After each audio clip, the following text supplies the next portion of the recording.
திருச்சிற்றம்பலம். தென்னாடுடைய சிவனை போற்றி, எந்நாட்டவருக்கும் இறைவா போற்றி. அனைவருக்கும் வணக்கம். ரிஷப ராசிக்குண்டான ஏப்ரல் மாத பலன்கள் எப்படி இருக்கும் அப்படிங்கிறத பார்க்கலாம். ரிஷப ராசியை பொறுத்த வரைக்கும் பாத்துட்டீங்கன்னா, உங்களுடைய ராசி அதிபதி சுக்கிரன். சுக்கிரன் உச்சமா இருந்தாலும் கூட 13ஆம் தேதி வரைக்கும் வக்ரத்தில் இருக்கிறார், 11ஆம் வீட்டுல. பொதுவா ராசி அதிபதி வக்ரமாகிறது அப்படிங்கிறது எண்ணங்கள் அப்படியே மாத்திரும். நம்ம என்னதான் நம்ம நேர்மறையாக இருந்தாலும் கூட எதிர்மறையான எண்ணத்தை கொடுத்துரும், கொஞ்சம் பிடிவாத குணத்தையும் ஏற்படுத்தி கொடுத்துரும். அப்ப பொதுவாகவே ராகு 11ஆம் வீட்டுல இருந்து சுக்கிரனும் ராகுவும் சேர்க்கையோட இருக்கு. அப்போ எப்பவுமே பாருங்க, உச்சம் பெற்ற கிரகம் வக்ரமானா நீசபலன் நம்ம சொல்லியிருக்கிறோம். அப்போ என்னதான் இந்த இடத்தில் இருந்தாலும் உச்சமான சுக்கிரன் வக்ரம் பெறும்பொழுது நீசத்தன்மையை அடைகிறார். அப்போ 13ஆம் தேதி வரைக்கும் ரிஷபராசியை பொறுத்த வரைக்கும் பாத்துட்டீங்கன்னா நீசத்துலதான் இருக்க போகிறார் அப்படிங்கிறது அமைப்பு. அப்போ உங்களுடைய பிளானிங் எல்லாமே 13ஆம் தேதிக்கு மேல வச்சுக்கோங்க. ஏன்னா 13ஆம் தேதிக்கு மேல மறுபடியும் சுக்கிரன் உச்சத்தன்மையை அடைய போகிறார். அதுவும் ராகுவோட, சனியோட, புதன் மற்றும் சூரியனோட சேர்ந்து 5 கிரக கூட்டு சேர்க்கையோட நிக்குது. 11ஆம் இடத்தில் ஒரு கிரகம் 2 கிரகம் இருந்தாலே நம்ம என்ன சொல்லுவோம்னா, ஒரு கிரகம் இருக்கணும் கம்பல்சரி. ஏன்னா 11ல ஏதாவது ஒரு பாவி இருக்கும்னு சொல்லணும். அப்போ இந்த ரிஷபத்தை பொறுத்த வரைக்கும் பாத்துட்டீங்கன்னா 5 கிரகங்களும் 11ஆம் வீட்டில் இருக்கின்றார்கள். புதன் யாரோட சேர்றாரோ அவரோட மாறிக்குவார். ஏன்னா பாவ கிரகங்கள் 4 கிரகங்களும் சுக்கிரனாக இருந்தாலும் சுக்கிரனும் ஒரு பாவ கிரகமே, அசுப கிரகமாக அவரையும் நாம இந்த இடத்துல நம்ம சேர்த்திக் கொள்ளலாம். ஏன்னா இவர் குருதான் உங்களுக்கு முழு சுப கிரகம். இவர் அசுவத்தினுடைய பாவி. சோ அதனால நம்ம என்ன எடுத்துக்கலாம் அப்படின்னு எடுத்துட்டீங்கன்னா, சுக்கிரன் இங்க உச்சமாகும் பொழுது 13ஆம் தேதிக்கு மேல நீங்க நினைக்கிற விஷயங்கள் அனைத்தும் நடக்கும். லாபங்கள் எதிர்பார்த்தது போல கிடைக்கும். பெரிய பல்க் அமௌண்டாகவோ அல்லது ஷேர் மார்க்கெட் சம்பந்தப்பட்ட தொழில் இருக்கக்கூடியவர்களாகவோ இருந்தீங்கனாலோ, ஏன்னா ரிஷபத்தை பொறுத்த வரைக்கும் நேர காலங்கள் எல்லாமே நல்லா இருக்கு.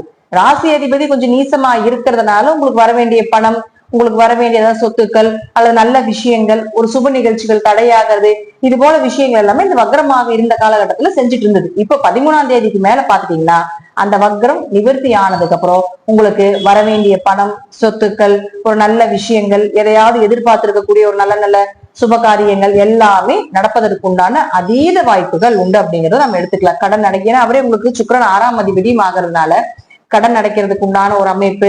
அதே போல பாத்தீங்கன்னா வீடு கட்டுறதுக்கு உண்டான ஒரு லோன் கிடைக்கல, லோன் வாங்கியிருக்கிறோம், லோன் கட்ட முடியல, இது போல ஒரு சில மிஸ்டேக்ஸ் எல்லாமே இருக்கும் இல்லைங்களா. லோனு கொடுத்துருக்குறோம், ஆனா அதுக்கு எங்களுக்கு ப்ராசஸ் ஆகி எங்க கைக்கு வர மாட்டேங்குது. இது போல தடை எல்லாமே உடைஞ்சிரும்.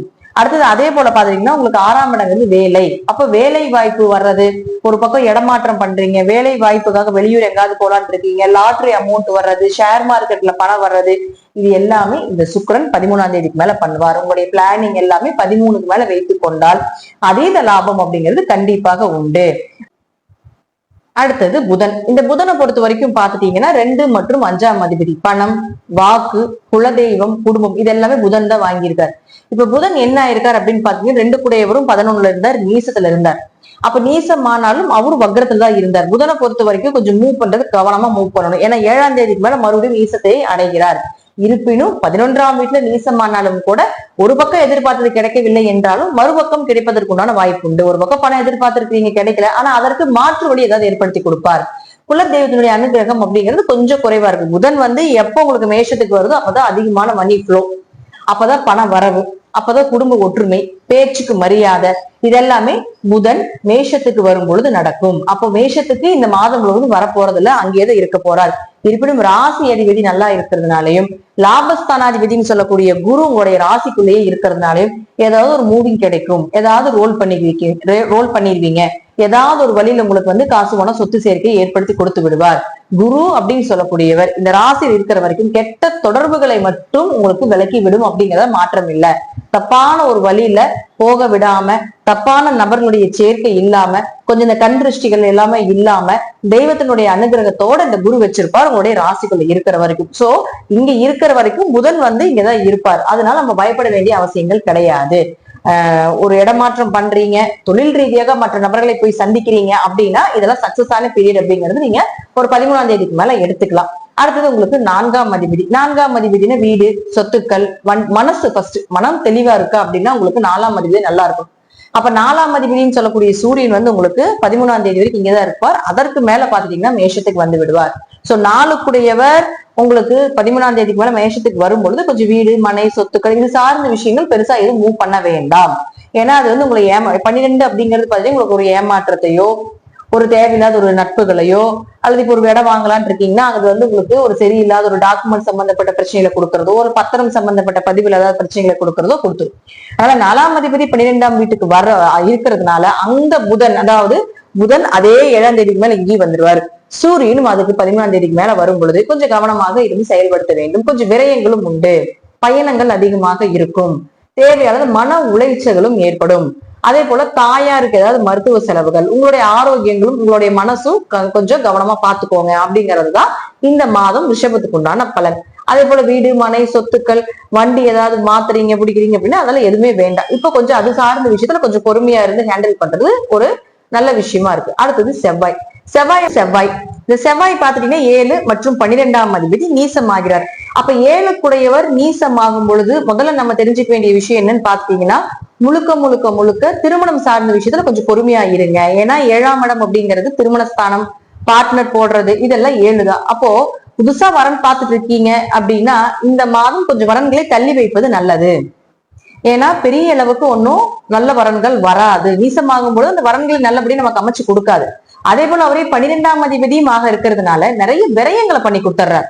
ஏதாவது ஒரு மருத்துவ செலவுகளோ தேவையில்லாத அலைச்சலோ பயணங்களோ, எதுக்கு போறோம் எதுக்கு வரோம் என்ன செய்யறோம் அப்படிங்கிறது எதுவுமே நமக்கே தெரியாத அளவுக்கு செஞ்சு கொடுத்துட்றாரு. சோ அதனால பொறுமையாக இருந்து ஹேண்டில் பண்ணுவது என்பது, இந்த செவ்வாய் வந்து இந்த மாசம் முழுவதும் அங்கதான் இருப்பார். சோ வந்து இந்த மாதம் முழுவதும் கொஞ்சம் ஏப்ரல் மாதம் முழுவதும் இந்த வரன் பார்க்கிறதையும் அதே போல பயணத்தை தவிர்த்து கொள்வது என்பது ஒரு சிறப்பான விஷயமா இருக்கும். அடுத்தது பாருங்க உங்களுக்கு சூரியன். இந்த சூரியன் அப்படின்னு சொல்லக்கூடியவர் யாரு? 4ஆம் அதிபதி. இயற்கையாகவே 11 இருக்காரு. அவர் தான் மனசுக்கு காரகர். 13ஆம் தேதிக்கு மேல அவரு 12க்கு வரப்போகிறார். அப்போ மனம் ரீதியாக ஒரு வீடு மனை சொத்துக்கள் ரீதியாக ஏதாவது மூவ் பண்றீங்கன்னா 13ஆம் தேதிக்கு முன்னாடியே அதை மூவ் பண்ணிக்கோங்க. ஏன்னா 13ஆம் தேதிக்கு மேல அவரு விரயத்துக்கு வராரு, 12க்கு வராரு. அப்ப அதற்கு மேல நீங்க பண்றப்போ உங்களுக்கு ஏமாற்றப்பட வேண்டியதோ டாக்குமெண்ட் சம்பந்தப்பட்ட விஷயத்திலேயோ அல்லது பத்திரம் சார்ந்த விஷயத்துல ஏதாவது பதிவு பண்ணும் பொழுது ஏமாற்றுதலோ இது போல ஏதாவது ஒரு குளறுபடிகளை ஏற்படுத்தி கொடுத்து விடுவார் இந்த சூரியன். சூரியன் 12க்கு வரும் பொழுது பாத்துட்டீங்கன்னா கண்டிப்பாக எந்த விதமான வீடோ மனைகளோ சொத்துக்களோ வண்டி வாகனங்களோ இது சார்ந்த விஷயத்துல கொஞ்சம் மூவ் பண்ணாம இருப்பது என்பது ரொம்ப சிறப்பான ஒரு விஷயமா இருக்கும். அடுத்தது குருவை பொறுத்த வரைக்கும் பாத்துட்டீங்கன்னா குரு 8 மற்றும் 11ஆம் அதிபதி. நல்லதையும் செய்யும், லாபத்தையும் கொடுக்கும், கெட்டதையும் செய்யும், கொஞ்சம் அவமானத்தையும் கொடுக்கும். இது எல்லாமே பண்ணக்கூடியதான் குரு. அப்ப அவர் லக்னத்துல உங்களுக்கு ஒரு ஆசைக்குள்ள இருக்கிற வரைக்கும் 8 குடையவர் அப்படின்னு சொல்லக்கூடிய அங்க இருக்கிற வரைக்கும் 11ஆம் அதிபதி லாபஸ்தானாதிபதி குரு அங்க இருக்கும் பொழுது லாபங்கள் நீங்க எதிர்பார்த்தபடி வரும். ஆனா வர்றது ஏதாவது விரயத்துக்கோ ஏதாவது மருத்துவ செலவுக்கோ ஏதாவது தேவையில்லாத ஒரு விஷயத்துக்காக அது உங்களுக்கு தவிர்க்கப்படும் என்பது அப்படிங்கறது முற்றிலும் உண்மை. பொதுவா ரிஷபராசியை பொறுத்த வரைக்கும் 5 கிரக கூட்டு சேர்க்கை அப்படிங்கிறது 11ஆம் இடத்துல இருக்கிறதுனால, அதுவும் அதுக்கப்புறம் பாருங்க உங்களுக்கு உங்களுடைய ராசி அதிபதி 13ஆம் தேதி மேல உச்சம் ஆகிறதுனால அதற்கு மேல ஏதாவது பண வரவு செல்வ செழிப்பு இதெல்லாமே ஏற்படுத்தி கொடுக்குமே தவிர மற்றபடி பாத்துட்டீங்கன்னா குடும்ப ரீதியாக கொஞ்சம் வீடு மனை சொத்துக்கள் ரீதியாக இதுல எல்லாமே கொஞ்சம் என்ன விஷயங்கள் பண்ணினீங்கனாலும் கொஞ்சம் கவனமாக இருந்து செயல்படுத்த வேண்டும். இந்த ஏப்ரல் மாசம் சனியும் 11க்கு வந்துடுறாரு. அப்போ இந்த சனியும் மேல வரும்போது கண்டிப்பா உங்களுக்கு லாபத்துக்கு குறைவு இருக்காது, சந்தோஷங்களுக்கு குறைவு இருக்காது. இருப்பினும் கொஞ்சம் கவனமாக இருந்து ரிஷபராசி செயல்படுத்த வேண்டும் அப்படிங்கிறது முற்றிலும் உண்மை. இப்போ இது எல்லாமே நான் சொல்லக்கூடியது எல்லாமே உங்க தசாபுத்தி நல்லா இருந்துட்டா இதனுடைய கருத்துக்கள் கொஞ்சம் மாறுபடும், அவ்வளவுதான். மற்றபடி பாத்துட்டீங்கன்னா நான் சொல்லக்கூடியது அனைத்துமே உண்மை அப்படிங்கிறது முற்றிலும் உண்மை. நன்றி. மீண்டும் ஒரு நல்ல பதிவுல சந்திக்கலாம். திருச்சிற்றம்பலம், தில்லையம்பலம், ஸ்ரீ நரசிம்ம திருவிகளை சரணம்.